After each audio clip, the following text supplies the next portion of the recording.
गुरु का काम केवल आपको अच्छी शिक्षा देना नहीं होता है, टाइम टाइम पर उस शिक्षा की परीक्षा लेना भी होता है। नमस्कार, सुस्वागतम, वेलकम, अभिनंदन। मैं हूं आपके साथ आपकी अपनी हुसैन दोस्त डॉक्टर वायरा राखी। स्वागत है आप सभी का मेरे, आपके और माता रानी के इस 5 मिनट स्टोरी पर। ओए हुए, कैसे हैं आप?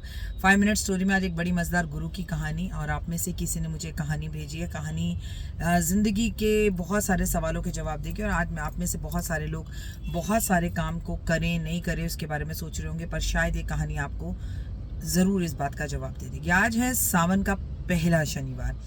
वैसे तो सावन का शनिवार अपने आप में बहुत मैटर रखता है। मैं तो कहती हूँ शनिवार ही अपने आप में बहुत मैटर रखता है, क्योंकि कलयुग के अगर कोई देवता है तो वो शनि देव ही हैं, और शनि देव को प्रसन्न करना बेहद ज़रूरी है, कर्म अच्छे करना बेहद ज़रूरी है। और फिर सावन के शनिवार पे हम बहुत से ऐसी रेमेडीज़ और उपाय कर सकते हैं। पितृदोष निवारण के लिए पितरों के नाम का 4 मुखी बड़ा दीपक अगर पीपल के पेड़ के पास सरसों के तेल का चढ़ाया जाए, जलाया जाए, और सरसों का तेल थोड़ा सा पीपल के पेड़ पर चढ़ाया जाए तो बहुत राहत और सुकून आपको मिल सकता है। मैं हूं आपके साथ आपकी अपनी हुसैन दोस्त डॉक्टर वायरा राखी। चलिए कार्यक्रम की और कहानी की बढ़िया सी शुरुआत करते हैं। एक गुरु जी थे, उनके 2 ही शिष्य थे, उनके पास ज़्यादा शिष्य नहीं थे। एक थोड़ा सा चंचल था, एक थोड़ा सा गंभीर था, लेकिन दोनों का ऑलमोस्ट नेचर एक ही था। और गुरु के लिए तो वो दोनों अपनी दोनों आंखों जैसे थे। एक आंख से इधर देखो तो इधर देखेगी, एक आंख से इधर देखो तो इधर देखेगी। गुरु के लिए कभी कोई फर्क नहीं होता अपने चेलों के अंदर। चेले बशर्ते गुरु को अलग अलग नज़र से देखते हैं, और ऐसे माँ का भी हिसाब है। माँ के 10 बच्चे हों, वो 10 बच्चों को खाना देगी, एक को देगी, एक को नहीं देगी। ऐसा माँ की कंडीशन में मैं ये कह सकती हूँ, कई घरों में देखने के लिए मिलता है, लेकिन ताली कभी एक हाथ से नहीं बजती। तो कहीं ना कहीं आपका प्यार भी माँ के प्रति कुछ अलग होगा, इसलिए माँ का झुकाव आपकी तरफ थोड़ा कम हो सकता है। अब जो थे, गुरुजी ने कहा हम बहुत दिन से आश्रम में हैं, और संत को ये बात सूट नहीं करती कि वो एक ही जगह बैठे, तो चलो हम कहीं घूम कर आते हैं, हम कहीं का भ्रमण कर आते हैं, एक लंबी यात्रा पर चलते हैं, ज़रूरत का जो भी सामान हो वो तुम ले लेना। चलो ने कहा ठीक है गुरुजी, वाह वाह वाह, आप हमें अब रास्ते में जो लोग दिखाई देंगे उनसे आप हमें शिक्षा देंगे, हमें बहुत अच्छा लगेगा। तो गुरुजी ने अपना कमंडल पकड़ा और चेलों ने बाकी सारा सामान पकड़ा, और वो यात्रा पर चल दिए।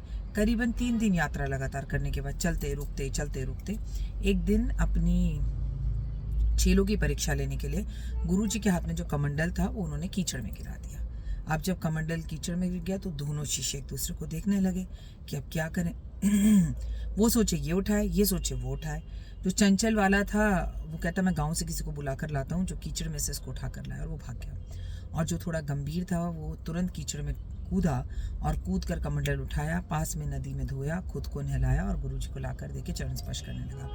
और इधर वो जो है गांव के 10-15 लोगों को साथ लेकर आया। तो गुरुजी ने कहा जिन गांव के लोगों को तुम अपने साथ लेकर आए हो, इन्हीं गांव के लोगों के साथ तुम वापस चले जाओ। तो शिष्य को बड़ा आश्चर्य हुआ कि मतलब मैं तो भाग कर गया, इतने लोगों को मदद के लिए लाया, और गुरुजी मेरे लिए अब ऐसा सोच रहे हैं। गुरुजी क्यों? तो गुरुजी ने कहा कि कमंडल गिरा नहीं था, मैंने गिराया था, और वो कीचड़ नहीं था, वो मुल्तानी मिट्टी थी। मैं तुम दोनों की परीक्षा ले रहा था। जो परिस्थितियों में भागे और दूसरों से मदद की इच्छा करे वो कभी मेरा शिष्य नहीं हो सकता, और वो जीवन में कभी तरक्की भी नहीं पा सकता।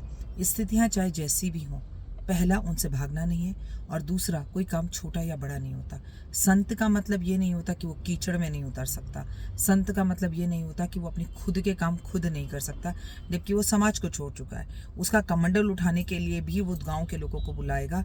तो जो इंसान अपनी खुद की मदद नहीं कर पा रहा, वो भला इस संसार को क्या देगा, और इस संसार को क्या शिक्षा देगा, इस संसार से क्या ग्रहण करेगा।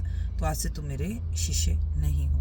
और जो गंभीर वाला था, गुरुजी ने उसके साथ अपनी आगे की पद यात्रा शुरू करी। इस कहानी से आपने क्या सीखा मुझे कमेंट में ज़रूर बताइएगा। मैंने सीखा कि परिस्थिति जैसी भी हो उसे भागना नहीं चाहिए, और दूसरा छोटा बड़ा या कोई काम नहीं होता, और गुरु गुरु होता है, और गुरु बेवजह कभी कुछ नहीं करता। अगर वो कमंडल गिरा तो शिष्य को ये पता होना चाहिए था कि गुरुजी की ही कोई माया है, या गुरुजी मेरा एग्जाम ले रहे हैं। सही है ना? कमेंट्स में जय माता दी लिखिएगा। अपना ध्यान रखिएगा। God bless you.